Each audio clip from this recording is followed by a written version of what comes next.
Pada surga, terima kasih ya Tuhan karena kasih setiamu kepada kami. Pujilah namamu sekarang dan selama-lamanya. Dalam namamu kami berdoa. Amin. Ini perumpamaan koin yang hilang. Ya. Di dunia. Oke. Perempuan manakah yang mempunyai 10 dirham dan jika ia kehilangan satu di antaranya tidak menyalakan pelita dan menyapu rumah serta mencarinya dengan cepat sampai ia menemukan. Jadi dirham itu udah milik dia. Cuman hilang. Nah ini ya. Dia pakai apa untuk ketemunya? Pelita. Makanya jadilah terang. Kamu kau adalah terang, bukan garam. Dia nggak cari koinnya pakai garam. Pakai terang. Ya, murid Tuhan terang. Ya. Kemudian nyapu rumah. Kenapa? Koin itu tidak pernah hilang. Koin itu jadi hitam. Ketutupan, jadi gelap. Debu. Sampah. Ketutupan teologi ya, jadi sampah. Jadi ajaran palsu. Ajaran palsu itu yang nutupin koin yang berharga yang sebetulnya udah punya. Lu jangan minta belas kasihan Tuhan ya, udah dikasih kapan-kapan. Dan di dalam belas kasihan Tuhan, itu kamu dapat semua. Jadi gini ya, nanti gue buka ya. Waktu dulu pertama kali, orang yang paling kaya di dunia, akhirnya, namanya Salomo. Dia waktu doa sama Tuhan, dia minta apa? Siapa bilang, wah, siapa bilang minta hikmat? Ya, dan you understand ya, lihat ya. Ini perjanjian lama ya, satu raja-raja. Nah, judulnya nih ya, penulisnya LAI juga bilangnya Salomo meminta hikmat. Ya toh? Satu raja-raja 3 ayat 9. Maka berikanlah kepada hambamu ini hati yang paham. Siapa yang bilang dia minta hikmat? Hati yang paham. Sebab siapakah yang sanggup menghakimi umatmu yang besar ini? Benar nggak? Oke? Nah, jawaban Tuhan, jadi berfirmanlah kepada, oleh karena engkau telah meminta hal yang demikian dan tidak meminta umur panjang atau kekayaan atau nyawa musuhmu, melainkan pengertian, ya, untuk memutuskan hukum. Maka sesungguhnya aku melakukan sesuai dengan permintaan. Sesungguhnya aku akan memberikan kepadamu hati yang penuh hikmat. Ngerti ya? Yang ngebut hikmat itu Tuhan loh. Bukannya si Salomo. Nangkap nggak? Dan pengertian. Sehingga sebelum engkau tidak seorang pun yang seperti engkau dan saudara tidak akan menembakkan seperti engkau. Dan juga yang tidak kau minta aku berikan kepadaku baik kekayaan maupun kemuliaan sehingga sepanjang umur tidak akan seorang pun seperti engkau di atas raja-raja. Jadi ini ya, ini jawabannya Tuhan ini begini. You minta hati. Ya toh?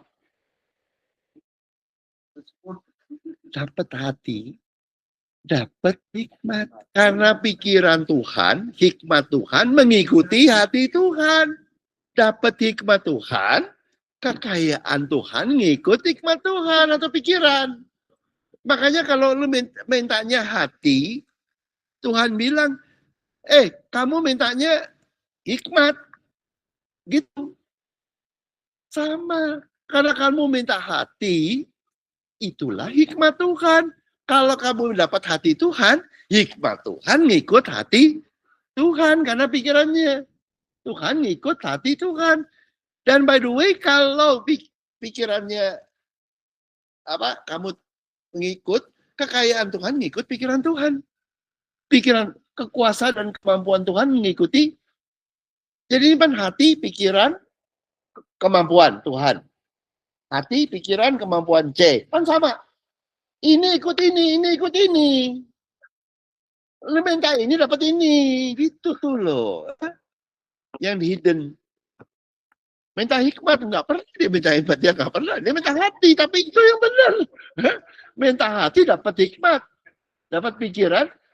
Dapat kekayaannya. You understand? Di perjanjian lamanya tuh. Makanya Tuhannya jawab. Oh kamu minta hikmat. Ya gitu. Gitu ya. Jadi ngerti nggak? Tapi sebetulnya konsisten. Dia minta hati, dapatnya hikmat, atau pikiran Tuhan dan dapat kekayaan Tuhan. Karena kekayaan, kemampuan Tuhan mengikuti pikiran Tuhan. Pikiran Tuhan mengikuti hati Tuhan. Jadi sebetulnya the whole itu sebetulnya bukan belajar Alkitab. Lu nggak bisa belajar Alkitab pakai otak sendiri loh.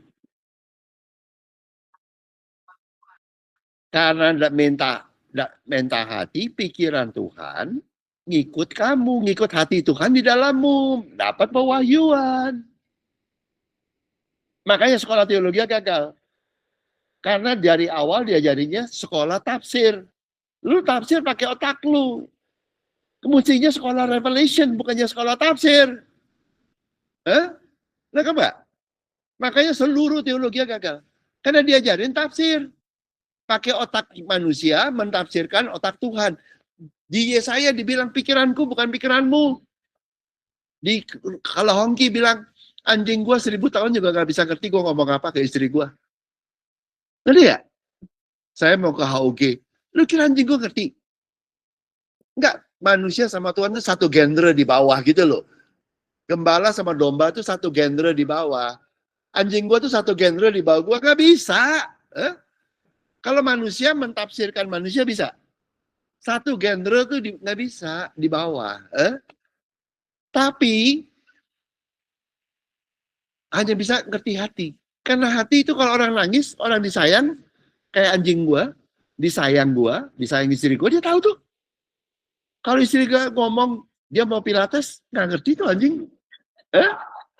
Ngerti ya? Tapi kalau disayang ngerti. Itu kelak kita. Makanya kamu cuma terima kasihan Tuhan. Itu nyampe. Karena nggak perlu IQ. Nggak perlu bahasa. Disayang tuh nggak perlu bahasa. Kalau Tony ketawa, dia bukan gila, lu tahu dia lagi happy. Kalau dia nangis, dia bukan gila, tapi dia lagi sedih. Lu nggak usah ngerti bahasanya. Bahasa hati. Bahasa hati itu tanpa kosakata, tanpa vocabulary, tanpa grammar, tanpa IQ. Ada ya? Makanya baby udah tahu orang tuanya. Ya. Ada ya? Makanya begitu. Makanya itu yang Tuhan bilang itu terima belas kasihan Tuhan itu. Di dalam waktu you terima belas kasihan Tuhan, itu belas kasihan itu apa? Dia kasihan. Itu persis kayak ibu sayang sama babynya. Dia kasihan sama baby yang baru lahir. Nggak bisa apa-apa. Jadi belas kasihan Tuhan itu kayak orang tua kepada anaknya. Kasihan. Kenapa? Ini anak belum bisa apa-apa, belum bisa cari duit, boro-boro cari duit, makan aja nggak bisa, boro-boro makan, mandi nggak ngerti, lalu dia kasihan. Nah itu hati Bapak tuh gitu. Wah kasihan, kamu nggak kudus, kamu nggak bisa, kamu kering berkat atau nggak punya berkat, itu kasihan. IQ-nya mentok, kemampuannya terbatas, kelilingnya setan semua. Iya kasihan, serius. Nggak ada yang bisa ngajarin. Dunianya gelap. Nggak bisa ngeliat. Udah di UI juga masih nggak mudeng. Udah di sekolah bagus juga nggak mudeng. Nanti nggak? Udah di sekolah teologi juga tambah lama keluarnya tambah gelo. Nanti nggak? Kasihan. Ya. Nah itu makanya Tuhan tuh bilang, gua kasihan. Dan itu kasihan itu kapan? Sebelum dia dijadikan, udah dia ada. Sebelum kita lahir. Makanya dia jadi hati Tuhan belas kasihan. Ya. Pikiran Tuhan, karena dia mengikuti hati Tuhan yang berbelas kasihan, dia menguduskan dan memberkati. Memberikan dirinya yang kudus dan memberkati dengan kekayaan dia. Kerajaan surga. Jadi enggak? Karena dia pikirannya ngikut itu. Tuhan hanya memberkati dengan dua hal loh. Dengan kekudusannya, dengan semua yang dia punya miliki. Nggak ada lagi loh. Jadi kalau di KKR lu doa kesembuhan segala macam, atau doa untuk apa, semua itu di dalam itu. Dia cuma kasih dua. Dirinya dan semua yang dia miliki. Enggak ada lagi. Kerajaannya, semua yang dia miliki. Lu nggak ada lagi. Lu minta apa? Sebetulnya waktu lu minta, Tuhannya bilang, gue udah kasih loh. Loh, kan dia udah kasih.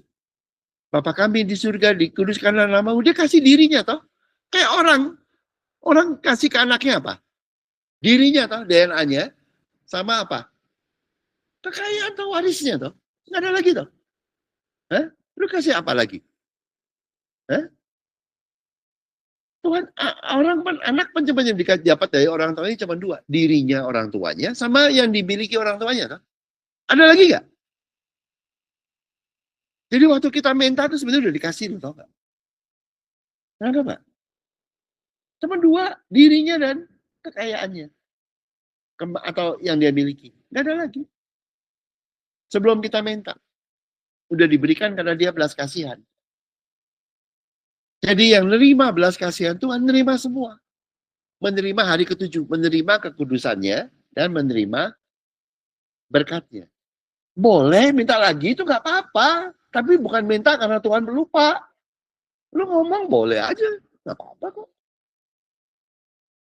Jadi itu makanya wujud pertama tuh diberikan tuh berupa kekudusan, lalu baru berkat. Kekudusan itu artinya kamu sudah diampuni. Makanya wujud pertama. Ya, bukan dengan usahamu tapi dengan ini.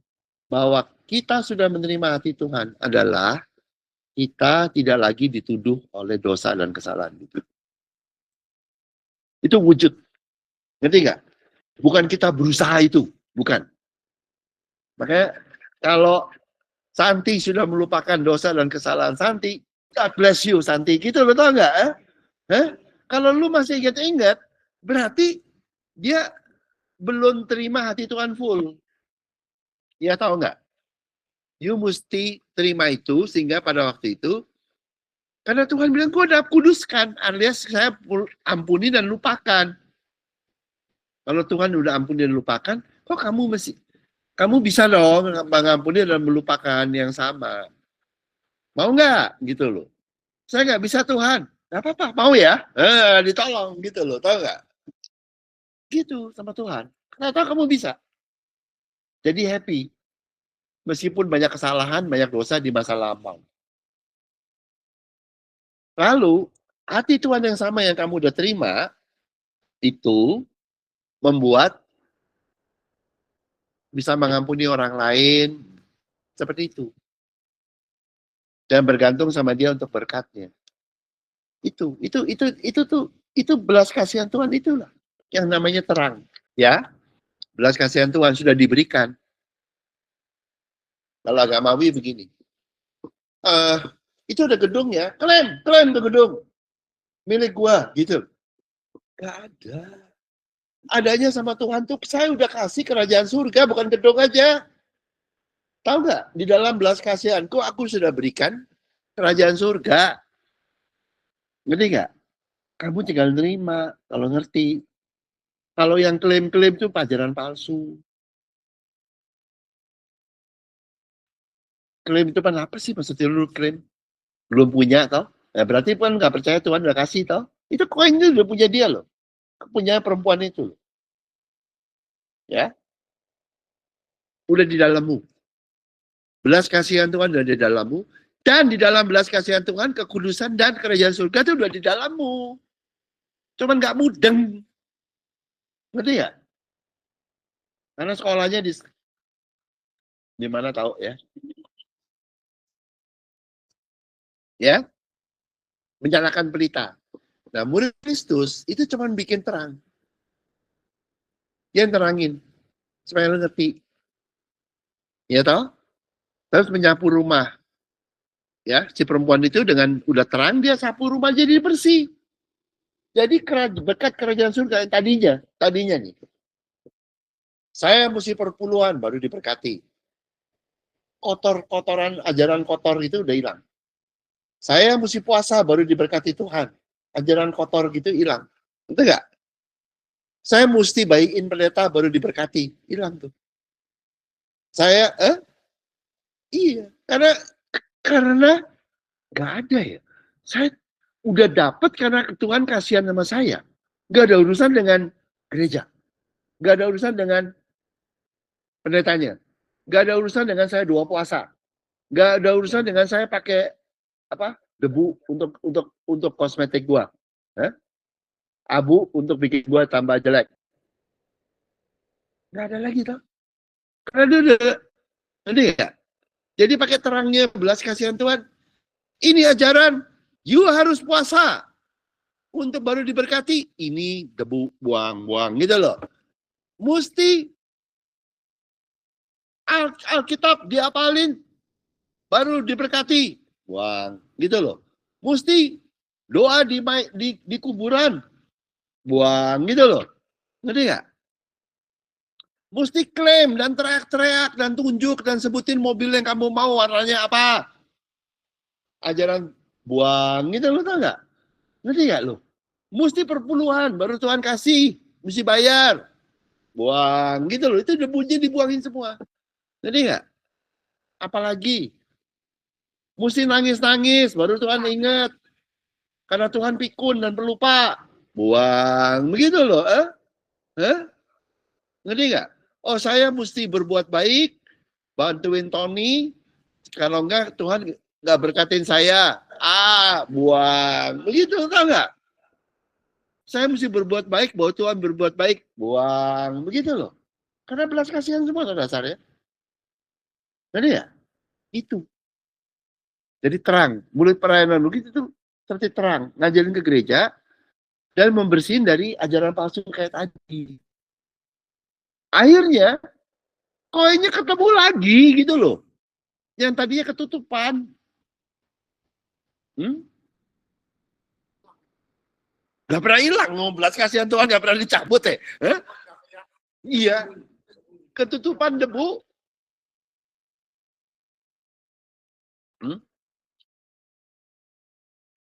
Harta. Harta kerajaan surga. Saya mesti kudus. Dalam hati saya rajin ke gereja. Tidak boleh nonton film. Tidak boleh dengerin musik dunia. Oke, kayak gitu baru diberkati. Hilang, gitu semua hilang. Apa? Enggak loh, ajarnya di Pentakosta banyak kayak gitu.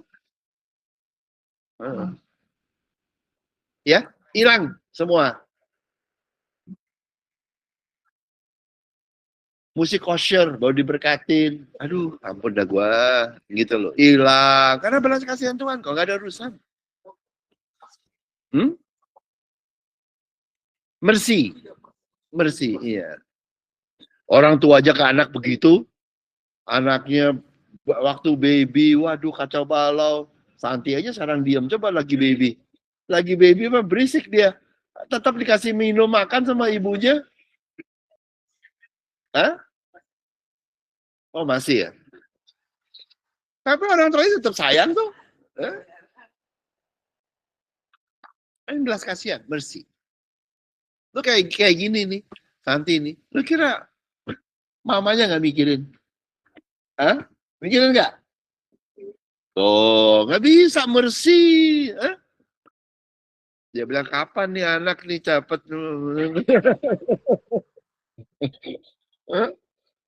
Bersih, belas kasihan. Pikirannya tuh hatinya, orang tuanya, mamanya di dia.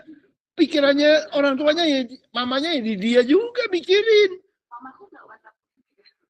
Gak usah WhatsApp, gua ngerti lah. Iya tuh, kan begitu pikirin. Itu makanya kalau kita menerima belas kasihan Tuhan, Tuhan yang pikiran Tuhan tuh ngikutin kita, mikirin masalahmu. Ngerti gak? Seperti orang tua mikirin masalah anaknya. Nah, bapakmu di surga lebih baik lagi. Cuma dia tidak ada yang mustahil tuh loh. Powernya itu loh yang hebat tuh. Semua begitu. Oke? Dan kalau ia telah menemukannya, nah dia udah terima nih, udah temuin. Dia terus ngapain nih perempuan? Perempuan itu gereja ya. Orang percaya.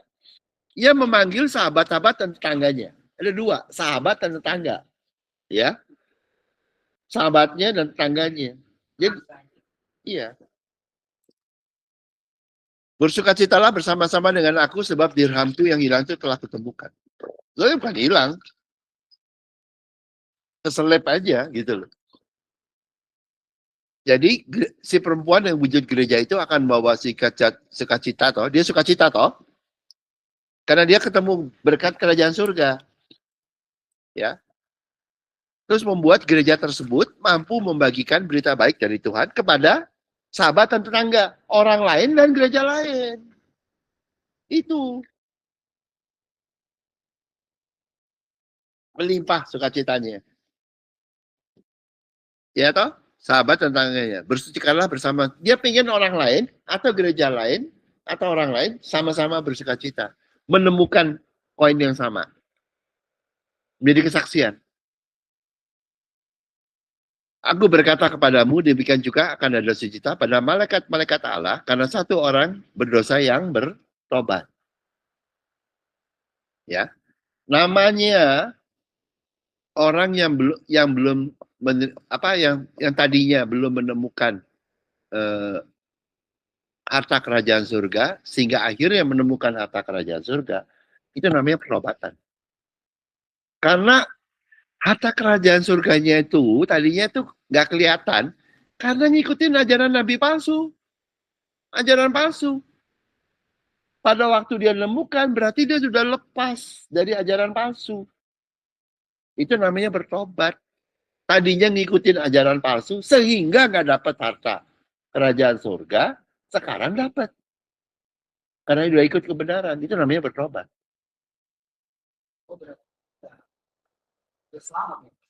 Selamat.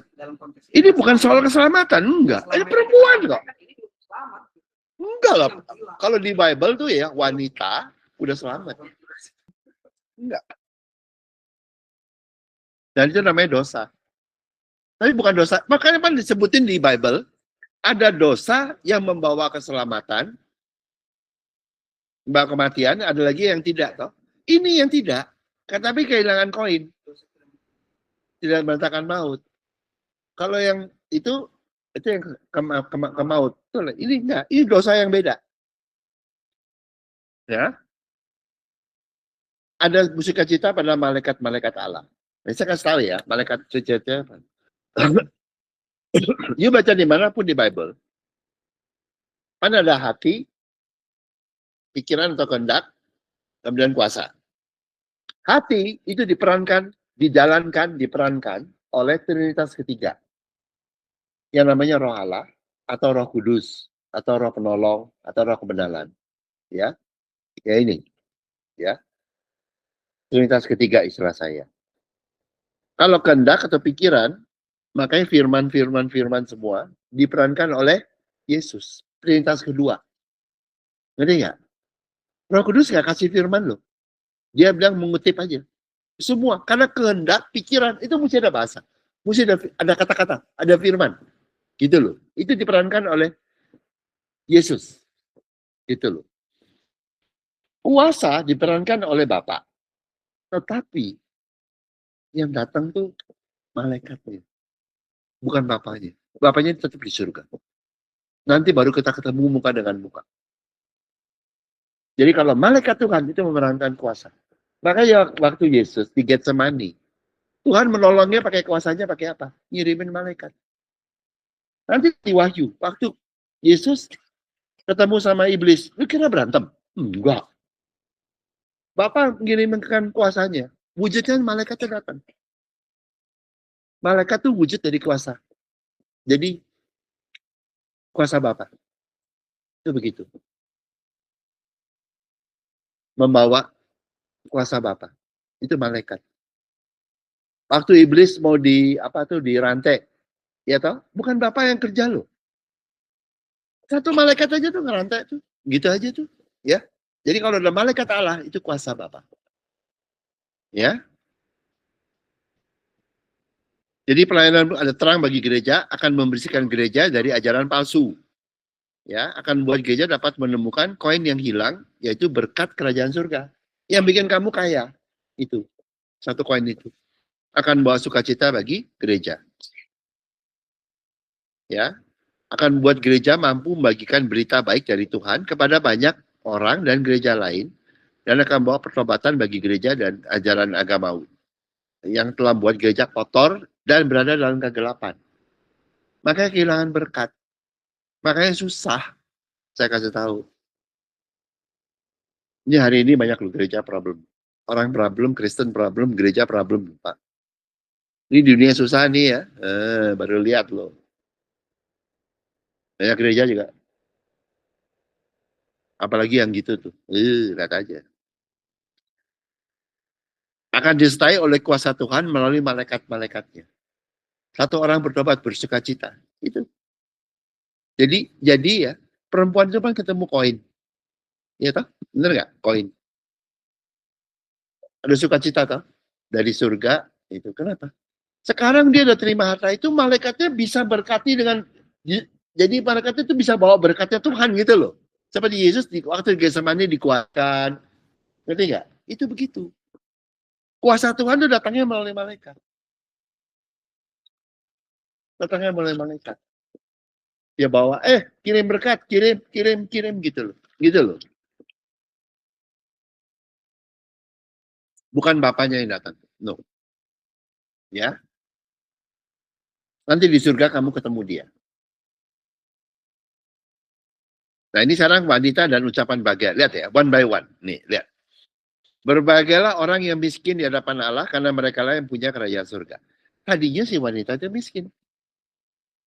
Karena nggak punya koin tadi. Dia punya yang lain-lain tapi dia kurang koin satu. Jadi 9 itu mungkin dia di talenta dia tapi ya kurang. Makanya waktu Yusuf talentanya semua jalan. Tapi kurang satu toh.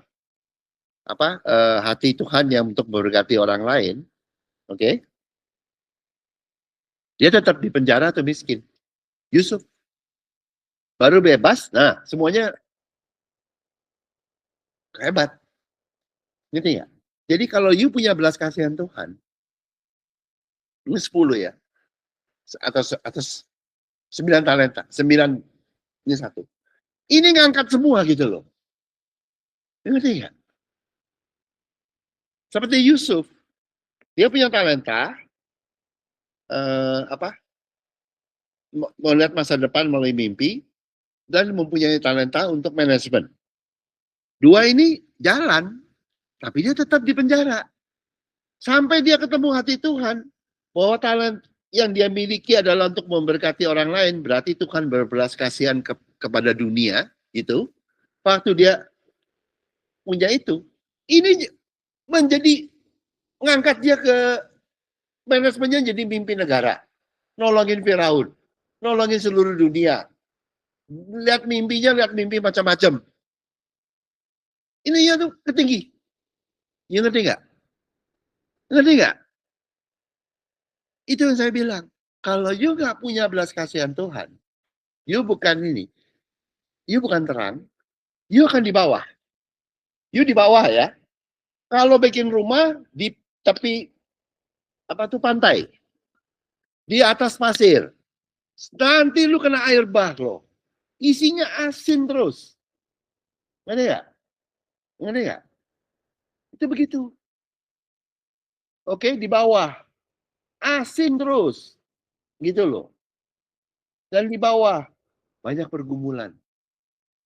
Dan kalau di gereja bilang, bergumul. Gue paling gemes sama dengerin itu tuh. Gak ada loh ayatnya disuruh bergumul. Hah? Itu dari sekolah diajarin di mana tahu tuh.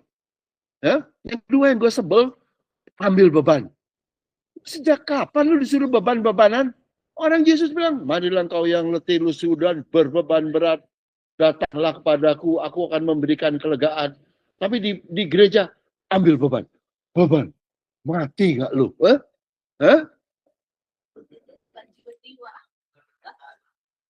Hah? Beban. Udahlah, pokoknya gitu ya. Itu ya. Itu jadi bergumul, kalau beban.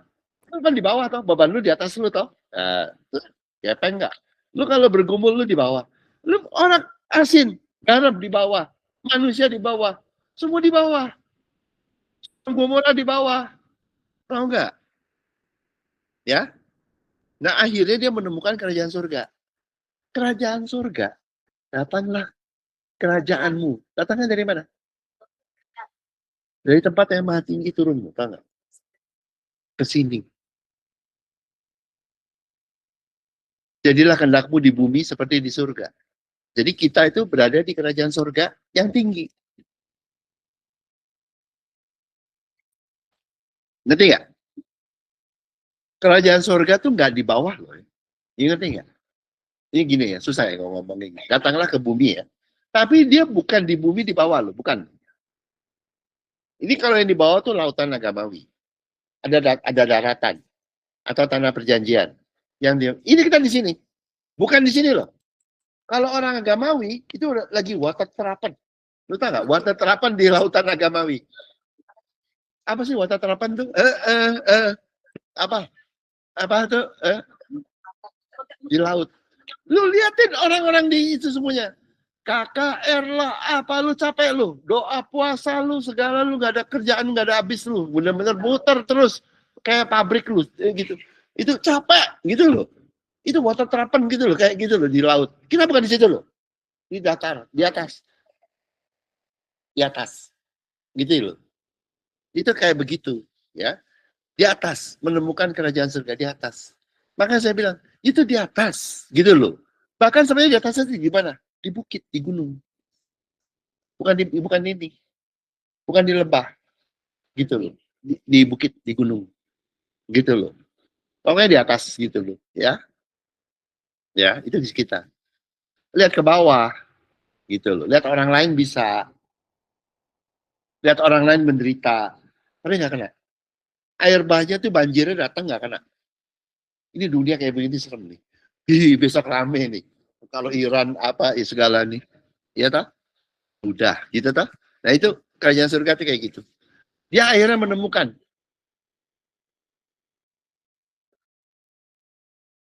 ya. Terus berbahagialah orang yang berduka cita karena kalau di bawah, you akan menderita nangis buat hidupmu. You will physically cry. Nih, berduka cita. Dan saya kasih tahu ya, duka cita yang paling berat adalah mendadak kehilangan yang dikasih. Duka cita yang berat adalah mendadak dari orang kaya jadi orang miskin. Kehilangan pencarian. Duka cita yang berat adalah negara lu tahu-tahu aman, tahu-tahu perang. Yang saya pernah itu berapa? Mendadak semua. Kehilangan yang dikasihi secara mendadak. Kehilangan kekayaan secara mendadak atau mata pencarian. Kehilangan negaranya juga sama. Hidup tahu-tahu lu perang gitu. Itu. Dia bener, tapi dia enggak. Dia dapat sukacita. Makanya tuh pokoknya ini benar. Miskin, morning, ya toh, pelayanannya di bawah, capek terus. Tuh yang begitu tuh. Kalau yang di atas enggak. Yang di atas kaya, ditinggikan, talentanya semua jalan, gitu loh. Ya, ahli law-nya tambah hikmat, bener loh, tambah pintar semua loh. Serius, karena hikmat Tuhan nolong. Tahu-tahu lu, ini bukannya IQ mau naik. Lu bisa tahu-tahu mikir yang orang lain gak kepikir. Itu begitu. Dan seterusnya. Ya, sukacita, gitu lain. Ya, ya, akan memiliki bumi, dia akan memenangkan. Tadinya susah orang lain untuk menerima Tuhan. Sekarang gampang tuh. Karena yuk ceritanya udah kebenaran, bukan lagi. Tahu-tahu hidupmu ditolong semua, yang paling angel juga ditolong. Meskipun lu kadang-kadang masa Tuhan, iya, nanti lu lihat tuh. Tahu-tahu ditolong semua, tahu-tahu beres aja. Dan itu kayak Tuhan tuh caranya begini. Tahu-tahu harmoni aja. Tahu-tahu harmoni, tahu-tahu beres, tahu-tahu kok enteng gitu loh. Gitu loh. Akan memiliki bumi. Ya, akan mendapatkan orang lain dan dunia itu nggak nggak susah gitu. Dan akan dipuaskan kebenaran. Kalau orang teologi atau orang ini Itu nyari kebenaran Tuhan setengah mati. Belajar, baca, dapat sedikit, kayak tanya. Terus tapi, wah udah pusing-pusing. Kalau yang di sini, kamu tahu kebenaran Tuhan, udah tahu, udah gitu aja. Udah happy. Habis itu, kamu lebih jauh. Tapi nggak nyari-nyari. Dia tahu lagi. Tapi nggak nyari-nyari loh. Kayak nggak, saya mesti beli buku berapa banyak gitu, nggak ada tuh. Tahu-tahu, udah tahu, udah tenang aja. Tapi habis itu, tahu lagi. Terus tahu lagi. Tapi nggak nyari tuh. Kayak nggak usaha mati-matian gitu untuk tambah pintar. Tapi jadi pintar. Tuh, itu bedanya begitu. Kayak perempuan tadi. Dia kan di happy aja sekarang. Dia ketemu, begitu ketemu apa? Happy. Udah happy. Nggak cari-cari, kayak pusing kepala. Ya. Murah hatinya mereka mercy, dia receive mercy. Jadi akhirnya dia bagikan kemurahan tak? Ya kepada gereja lain tak? Lihat ya. Tahu-tahu ini semua ucapan bahagia tergenapi itu di situ. Satu paket ini kan gue urutin aja. Tadi kan dia bilang dia bagi-bagi tuh sukacitanya ke gereja lain, ke orang lain tuh. Iya toh? Yang dia bagi apa? Kemurahan Tuhan toh, koin tadi yang dia terima. Ya. Kemudian melihat Tuhan. Dia kan melihat Tuhan bekerja. Dia lihat toh. Kerjanya Tuhan gimana? Berkatimu. Dia memberikan dirinya dan kekayaan dia. Gak ada lagi yang dia mau minta apa? Udah diberikan sebelum minta. Dan Tony itu cuma punya dua. Tony sendiri sama hartanya. Gak ada lagi.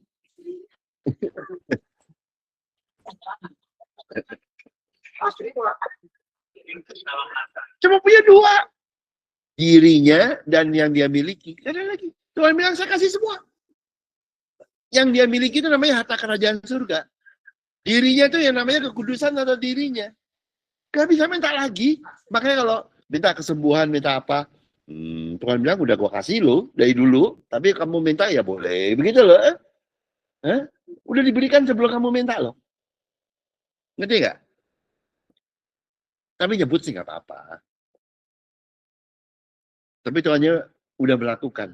Jangan pikir gara-gara kamu minta Tuhan berikan. Nggak ada. Sebelum lu nyebut udah diminta, sebelum lu lahir udah dikasih. Tahu nggak? Kasihnya apa? All.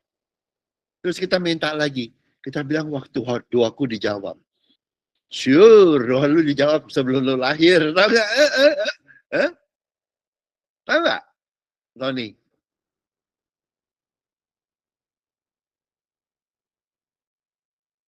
Udah kelar. Sudahlah genap, udah dikasih semua. Cuma kita bilang, waduh, minta ini, minta ini.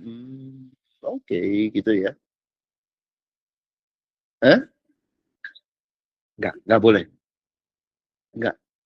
Tuhan, kalau lu ada ambil sendiri, tenaga lu keluar, nggak boleh. Semuanya mesti di-deliver sama dia. Kamunya cuma boleh jadi good. Dia, udah semuanya dilayanin gitu loh. Bener loh. Nggak boleh ada keringatmu. Mesti semuanya Tuhan yang kerja. Kalau nggak sempurna. Ya. Berbagailah orang yang bawa damai karena mereka disebut anak Allah. Si wanita akhirnya jadi kesaksian bagi itu. Disebut anak Allah. Itu wujudnya. You kan benar-benar ya. Jadi ini kalau bukannya orang bilang, oh saya gini-gini. Kalau orang di dunia tuh ngomong, benar ya lu anak Tuhan. Benar ya Tuhan bekerja di dalammu. Benar ya banyak. Nah itu benar anak Allah. Itu membawa kehormatan bagi orang tuamu. Hormati ayah ibumu. Ngerti nggak? Dan bapaknya di surga bilang, saya akan lakukan itu supaya kenapa? Supaya Pak Daniel bisa meninggikan saya. I will do it for you, gitu loh. Kayak orang tua pengen anaknya berhasil. Ngerti nggak? Supaya anaknya berhasil, itu orang tuanya apa yang pikirin dan kerjain. Dan waktu anaknya berhasil, orang lain bilang sama anak itu, yuk kayak bapak lu ya tuh, begitu loh. Padahal bapaknya yang usaha habis-habisan, gitu loh, ngerti nggak? Ya ngerti? Itu tuh caranya begitu. Perempuan itu kan disebut anak-anak Allah.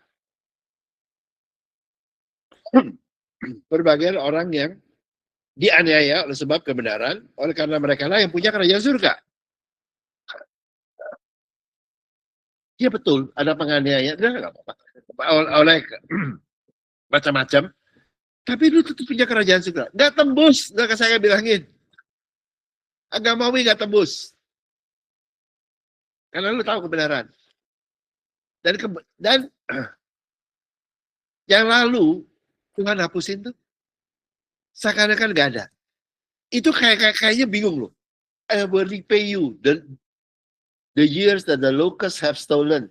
Ya, aku akan mengganti tahun-tahun yang hilang karena belalang. Kan kadang-kadang luar biasa. Tapi bener loh, itu lu salah apa aja, lu ini kayak kan nantinya tuh Tuhan bilang, udah, gua bayar balik semua yang dicuri sama belalang. Hebat loh Tuhan.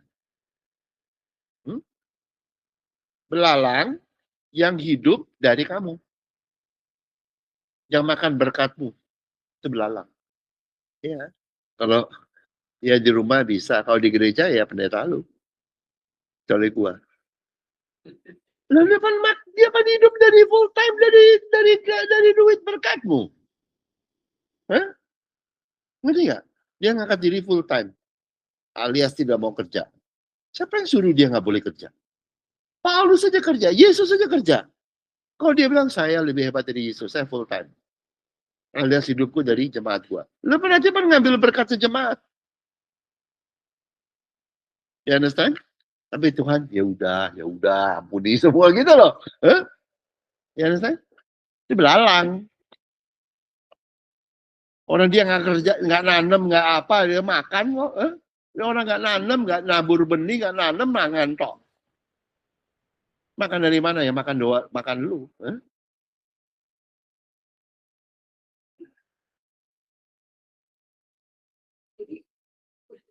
Penuh belalang, banyak banget.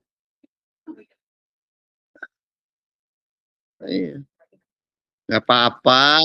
Kalau sama murid Tuhan, udah biarin, diemin aja, nggak apa-apa. Tuhan juga sayang mereka. Udah biarin aja. Kan itu toh. Di Matius 13, pertama kali kan benih disebar, kan dimakan burung-burung toh. Ya toh? Kalau orangnya itu, kok usir burung-burungnya diusir? Gak tahu burungnya itu dia. Lu di pendetanya apa kalau preaching? Kok usir burung-burung? Dalam hati gua, burung itu lu ya? Yang makan berkatnya orang jemaat dia makan dia? Ada tahu nggak? Kok usir burung-burung kalau lagi preaching tuh? Lagi mau buka burung-burung? Kok usir? Lu, yang diusir tuh lu sendiri ya? Lu itu yang makan berkat orang lain ya? Tapi di Matius kan akhirnya kan jadi apa? Pohon. Ya toh? Pohon yang biji sawinya tumbuh jadi pohon yang besar di mana burung-burung bersarang. Burung-burung yang makan itu tadi terus bersarang. Mengambil keuntungan dari pohon itu. Ngerti gak? Gak apa-apa tuh pohonnya bilang gue cuekin lu. Dia bersarang di pohon itu. Ya toh? Burungnya bilang, bersarang ya? Pohonnya bilang, bodoh amat. Bodoh amat. Tetap berkati tuh. Ya karena murid. Gak ada dimakan buahnya sama burungnya. Bodoh amat. Batangnya dipakai untuk bersarang. Oke, gitu loh. Hebat ya? Murid Tuhan. Dibikin sama Tuhan. Tepat. Karena Tuhan tetap sayang sama burung-burung gitu loh. Ya? Ngerti ya? Ya nggak apa-apa. Nggak apa-apa. Tapi yang lucu kan ngertinya, kusir. Dia pikir rohnya lu. Dulu kan ditutup. Tapi sekarang enggak, kebuka. Ya nggak apa-apa tuh. Yang dipanggil tetangga sama jemaat tuh yang mana? Yang mesti dalam kegelapan toh. Dia berkatin aja nggak apa-apa tuh. Udah jadi murid. nggak apa-apa. Ya udah, tuh murid. Ngerti nggak? Kalau yang agamawi, kalau lu nggak bener, gua nggak berkatin. Lu nggak bener, gua nggak berkatin tuh. Banyak syarat. Kalau sama yang murid Tuhan, enggak lah. Hah? Baik Tuhannya. Berbahagialah kamu jika karena aku, kamu dicela dan dianiaya kepadamu. Difinakan segala yang jahat. Dia bisa ngatasin. Karena yang bikin gelap itu agamawi. Yang ngajarin siapa? Nabi palsu sebetulnya. Satu paket. Jadi nabi palsu ngajarin agamawi, nabi palsu belajar dari agamawi, ngajarin agamawi ke jemaat, jemaatnya karena dengerin itu jadi bergantung pada kekuatan sendiri. Selalu begitu. Hand in hand. Tapi akhirnya kan dia dapat bebas. When the truth set you free, you will be free indeed. Pada waktu kebenaran itu memerdekakanmu, kamu akan benar-benar merdeka. Ya udah nggak apa-apa, ya udah gitu aja toh. Bisa nggak San? Ya udah gitu, bisa nggak? Ya good. Itu udah punya hati Tuhan. Kalau punya hati Tuhan gitu tuh. Ya udah gitu loh. Bisa mengampuni diri sendiri, bisa ngampunin orang lain, ya udah gitu loh kata. Nggak apa-apa. Bersukacita dan bergembiralah karena upahmu besar di surga. Demikian juga teladanan nabi-nabi yang sebelumnya. Ya. Ini kan sebenarnya upahmu, kan dia kayak melayani, makanya dapat upah. Dia melayani, dapat upah. Tuhannya nggak mau utang budi, bayar. Tapi sebetulnya yang bekerja Tuhan juga gitu loh. Menerima berkah kerajaan surga. Gitu. Upahmu besar, dihormati. Ya udah, itu jadilah tuh. Itu koin yang hilang tuh ya melalui berkat kerajaan surga. Itu sebetulnya ya itu yang ucapan bahagia tuh digenapinya di kerajaan surga. Makanya ayat yang pertama, berbahagialah yang miskin di hadapan Allah karena mereka lah yang punya kerajaan surga.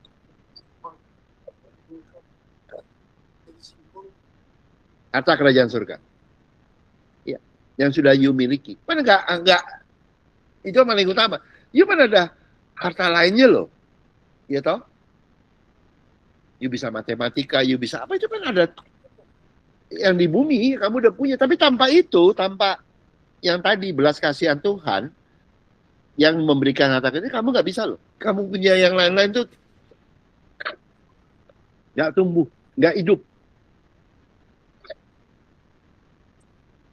Jadi ya, kalau kamu jadi lawyer, kamu jadi hikmatnya tambah banyak.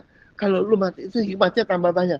Lu kalau misalnya koki, lu jadi makanan lu bisa lebih kreatif, lebih enak. Itu semua tuh kayak gitu di kerajaan surga. Kalau you keuangan, you tambah pintar. Kalau di saham lu tambah untung, lu di properti lu tambah untung. Nggak tahu begitu tuh. Ngangkat semuanya, gitu loh. Kayak terangin gitu loh. Ngangkat semuanya. Yang sebutnya dari Tuhan. Tapi Tuhan yang make. Nah itu dengan belas kasihan Tuhan. Karena kita tuh sebetulnya bukan, Tuhan udah kasih. Tapi kita tuh nggak punya kemampuan untuk make yang Tuhan udah kasih. Ngerti ya? You dikasih IQ, you dikasih apa, tapi nggak bisa kemampuan untuk bikin hebat gitu loh. Karena kenapa? Kita memenjarakan diri kita. Ngerti nggak? Jadi misalnya ya, misalnya pikiran kita yang saya pernah preaching, pikiran kita itu penjara kita. Jadi kadang-kadang orang ya udah punya semua tapi dia hatinya ciut, hatinya penakut. Itu adalah penjaramu. Atau kita bergantung kepada kekuatan diri kita sendiri yang bisa sakit, bisa capek. Itulah penjaramu. Kita bergantung pada hukum Taurat. Nah itu penjaramu, hukum Taurat itu. Kita gantung sama teman-teman kita. Ya itulah penjaramu. Pada waktu menerima hati Tuhan, bahwa Tuhan berbelas kasihan kepada kita dan akan memakai kita untuk belas kasihannya kepada orang lain, Tuhan yang pakai. Tuhan nggak ada penjaranya. Talentamu nggak ada penjaranya. Wah jadi gede. Dibawa ke tempat tinggi. Talenta yang sama. Jadi kayak orang ya di penjara. Ini orang kan isinya talentanya. Kemampuan dia. Tapi di penjara tuh, dia kemampuan dan talentanya cuma bekerja di sini. Tapi kalau penjaranya dibuka, loh dia bisa kemana-mana. Itu loh. Harta kerajaan surga tuh kayak gitu. Akan bawa kamu ke tempat yang tinggi. Bagaimana kamu bisa jadi terang. Bisa jadi cemerlang gitu loh. Bisa jadi indah. Bisa jadi tinggi. Jadi apa? Jadi bos. Gitu loh. Di tempat tinggi. Lebih tinggi dari orang lain. I'm a jealous God. Tahu nggak maksudnya apa? Kalau dulu ya lu pikir ya orang ini lebih pinter nih, orang ini Tuhan bilang, I'm a jealous God. Kalau lu terima hati gua, saya bikin kamu ke tempat yang tinggi sehingga yang tadi yang kamu pikir lebih tinggi atau orang-orang tinggi ternyata enggak gitu loh. Hah? Iya pinter lu. Iya kayak gitu. Serius. He'll make you sampai lu lihat orang yang tadinya lu pikir, ya toh, ini orang hebat, ini presiden, alah semuanya nggak ada hebatnya tuh. Bisa begitu tuh. Bukan kamu jadi sombong. No, he'll put you in a higher place. Ngerti nggak? Malah kamu kasihan sama orang lain loh. Kayak Abraham, ditaruh di Karmel, di tempat yang indah, di atas, lihat Sodom Gomora. Sodom Gomoranya ini. Sedangkan Lot, karena dia bergantung pada diri sendiri, dia masuk ke Zoar. Zoar itu adalah kota kecil, tempat yang kecil. Baru belakangan dia ikut ke tempat tinggi. Tapi sebenarnya di Zoar, Zoar itu tempat yang kecil. Karena dipenjara oleh agamawinya. Ini bayangin, banyak orang ya, itu kan makanya 6666 tuh loh, tanda 666. Ya toh, dibilang chips. Apa lu chip? Enggak, bukannya chip semiconductor. Udah dari dulu udah ada tanda apa? Tanda manusia, tanda binatang, tanda ini. Ya toh? Kenapa? Kan dibilangin sama ajarannya, kalau kamu mau diberkati, kamu harus apa? Bayar per bulan dulu. Nah, itulah penjara lu. Makanya tanda di jidatnya tuh ada 666 karena omongannya pendetanya diterima. Dicap. Jadi dia tuh jadi apa? Tunduk kepada kayak binatang, enggak? Binatang tuh kayak sapi tuh kan dicap nomornya Santi ya. 1 2 3 ini berarti ini Santi punya nih sapi. Lu tahu nggak? Ada apa saragi gitu 1 2 3. Itu kayak dicap jidatnya tuh 666 tuh. Jadi miliknya 666. Kenapa? Karena dia ngikutin ajaran palsu. Oh, kamu kurang diberkati karena kamu kurang baik ke gereja, kurang baik kepada orang lain. Percaya. Jod, jidatnya dicap itu. Jadi jidatnya, kepalanya dipegang itu. Dia selalu tertuduh. Ngerti nggak? Ya? Jadi yang di pulpit tuh kayak orang punya stempel gitu. Cepret jidatin. Cepret jidat orang dimasukin ajaran itu. Oh, Antikristus kan, Kristus itu artinya apa? Kristus artinya Tuhan yang Kristus itu artinya dia yang diutus, dia yang diurapi oleh Tuhan, dia yang melakukan tugas keselamatan, dia melakukan segalanya. Antikristus adalah bukan Kristus. Jadi siapa yang menjalankan yang bukan Kristus? Dirimu sendiri.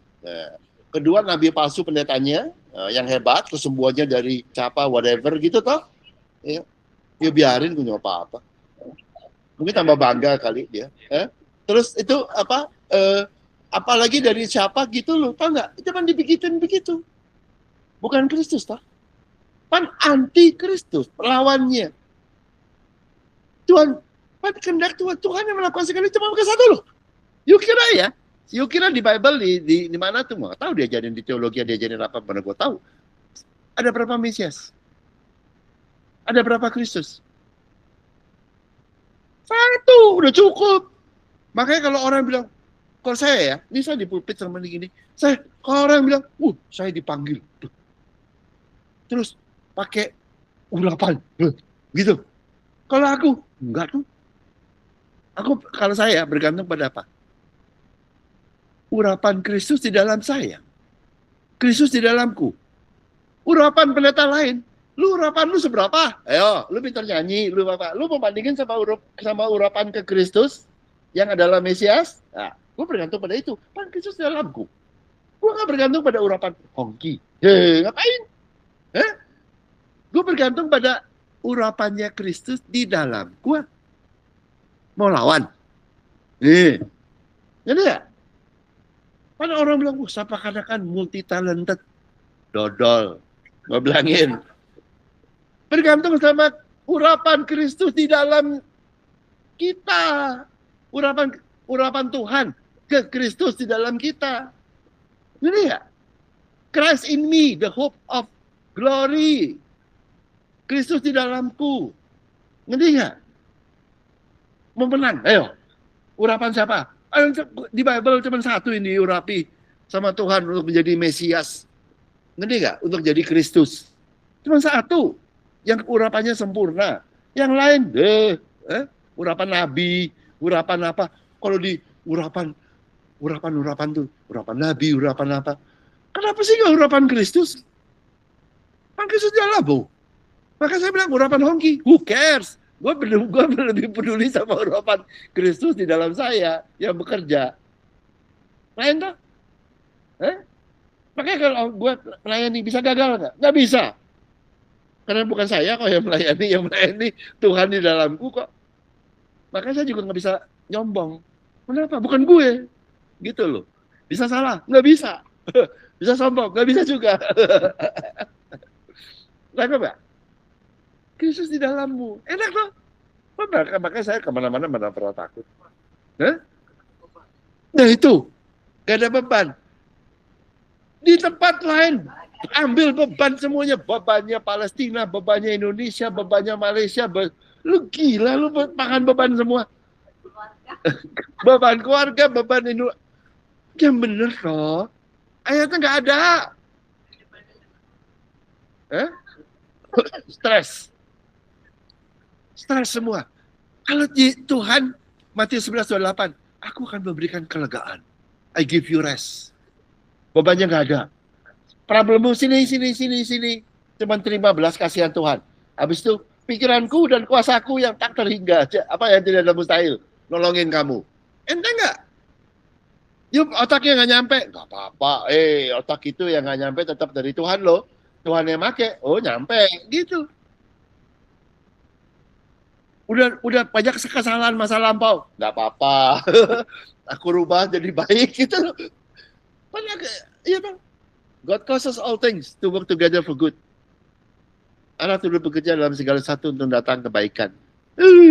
Salah, nggak apa-apa. Debu, nggak apa-apa. Salah, udah gitu, udah dibakar. Kliennya sampah jadi debu, nggak apa-apa. Kasih sini sama Tuhan, dia bikin jadi bagus gitu. Enteng loh. Karena kasihan toh. Kasihan. Ngerti ya?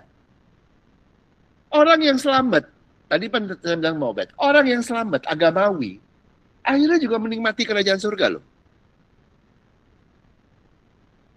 Tapi dia tetap harus menerima hati Tuhan sebelumnya. Kalau enggak dipending loh. Ngerti ya? Di surga loh. Jadi gue kasih tau lo ya, serius gue bilangin lo, ya, gue bilangin lo, gak bisa, lo gak,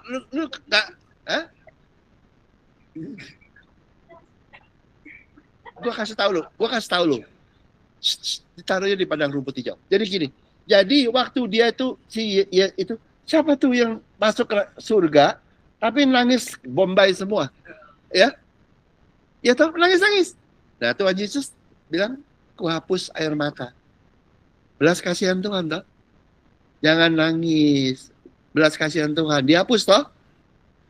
Jadi Tuhan kasih hatinya loh. Habis itu digembalakan di padang rumput hijau. Disebutin. Ngerti ya? Di surga padang rumput hijau. Sampai mudeng mengenai belas kasihan Tuhan. Kalau nggak bisa masuk kayak yang lantai emas itu nggak bisa loh. Ngerti ya? You understand? Yang udah selamat itu mesti itu gue bilang dimuridin itu kelas pemuridan sama Yesus. Caranya satu. Yes, gak boleh berduka cita. Kebanyakan karena saya mau melayani Tuhan siang dan malam begitu, kayak begitu tuh. Kayak mesti kena teologinya tuh. Kan mesti dihapus dulu. Mesti jadi gembira toh. Kalau air mata dihapus, jadi gembira toh. Terus dilayanin. Nah, supaya dia tahu belas kasihan Tuhan yang membuat dia bersuka cita. Baru benar-benar bisa masuk. Kalau enggak, iya situ dulu. Gue kalau baca Bible nggak terlek loh kayak begitu loh. Di padang rumput hijau, tapi bukannya di penjara. Dia, lu baca lah di Wahyu. Dia ketiga. Jadi udah selamat, tapi dia belum terima hati Tuhan. Kan bingung loh. Karena dia percaya Yesus sebagai Tuhan Juru Selamat. Belum terima hati Tuhan. Belas kasihannya belum. Nggak mudeng. Tapi sama Tuhan dibikin ini. Dipegang. Ngerti nggak? Tangan Tuhan megang. Langsung ngerti. Terus baru. Tangkap? Seperti juga anak bungsu. Ya toh? Dia memang nggak tahu belas kasihan bapaknya loh. Waktu dia ketemu sama juragan babi gitu, terus makanannya makanan babi, ya toh? Jadi itu nabi palsu. Babi, najis. Iya nabi palsu. Babi. Terus kasih makan dia apa? Kasih makannya apa? Ya makanan babi. Karena juragannya babi, taunya ngerawat babi. Nabi palsu pun taunya itu, dikasih makanan babi. Si anak bungsu itu, makan itu. Makanya dia kontaminasi. Pulang-pulang, Bapak, saya telah berdosa kepada Bapak dan surga. Karena itu, saya mau jadi orang upahan Bapak, apa gimana gitu toh. Hamba aja toh. Otaknya kan begitu. Karena makan makanan babi. Najis. Sama Tuhan diapain? Sama Bapak di surga. Diapain? Dipeluk, dipegang. Itu belas kasihan Tuhan dipegang. Maka lu dipegang sama Tuhan, des, ngerti, gak ada dan udah masuk kerjaan surga. Gitu loh, tahu nggak? Ya ngerti nggak? Sama yang mewe itu dipegang, disentuh. Gampang loh sama Tuhan tuh. Karena cuma pegang hatinya, pegang des gini, teng gini. Ini tahu nggak? Pegang aja. Saya pernah dipegang Tuhan, makanya gue tahu ngomong gini. Ibu pernah nggak? Pernah pegang Tuhan? Fisik? Oh bukan dengan muka, good. Kalau saya pernah dipegang Tuhan, makanya gue tahu rasanya di surga. Gue tahu dipegang Tuhan kayak apa. Langsung you ngerti itu. Kayak yang tadi nggak ngerti jadi ngerti itu. Saya pernah pegang, good. Udah rasanya nggak bisa cerita lah. Itu begitu. Itu kayak gitu loh. Makanya jangan pikir nanti muka dengan muka di surga sama Bapak. Itu sama Kristus. Juga nanti dia sama Bapak. Pegang, kelar. Cuman begitu aja. Dan you pikir kayak si Tony mana tuh? Lu pikir di pemuritan tuh selama itu ya? Lu gila lu. Lu cuman diajarin belakang, cuman sama Tuhan. Tep, begitu loh. Cuman tep, begitu loh. Dipegang. Cuman dipeluk kayak baby. Hujan, nangis-nangis, takut, dipegang sama orang tuanya. Langsung ngerti. You understand? That is surga. Itulah pemuritan. Ngerti belas kasihan Tuhan. Mengerti kasih Tuhan. Udah. Lulus. Lu kira pakai apa? Pakai sekolah Alkitab gitu ya? Apa baca ayat gitu, ngapalin gitu ya? Ngerti nggak? Balik semua kan, yuk kalau udah ngeliat gini, pan lihat kan? Di mana-mana wujudnya sama toh? Wujudnya toh? Di belah gini, di di anak bungsu, ya toh? Lihat ya semuanya sama. So depend on it. Lu stay di situ, jangan keluar. Udah di situ aja. Kalau nggak ngerti, minta apa? Dalam situ. Terima dulu belas kasihan Tuhan atau mengerti belas, ingat dulu. Kalau udah ingat jangan nangis kayak Bombay ya. Lu enggak begini, waktu you ngerti belas kasihan Tuhan, kayak tadi Esther tuh dalam loh, Esther gue cuman nggak ada waktu aja, tau gak? Itu tuh, you udah langsung masuk dalam perjamuan. Di dalam perjamuan itu lu mau nangis ya, apa gimana? Tapi bukan nangis kayak gerang-gerung gitu, wailing gitu, morning itu bukan gitu loh. Iya, pokoknya lu ngomong lah apa adanya. Makanya tuh ya kepada apa tadi ya the Zero Finosian perempuan dari Sidon tuh ya, itu yang teriak-teriak, aduh tolong Tuhan, anak-anak itu kan gitu tuh. Kan Tuhan nggak jawab loh. Dia bilang, disamperin, bukan nggak denger, minta apa? Ngomong, oh iya anak saya kesurupan. Oh, Pak. Lu teriak-teriak lu, Tuhannya samperin. Ada apa cek? Gitu loh. Ngerti nggak? Lu mesti dalam perjamuan gitu loh. You understand? Ngerti nggak? Saya bilangin lu ya, kalau lu di dalam belas kasihan Tuhan itu begitu. Kalau kita apa kadang-kadang manusia tuh diajarinnya panik apa, wah begitu. Lu gila lu, gue bilangin nggak gitu caranya di Bible loh. Di perjalanan Bible yang Bartimaeus juga sama.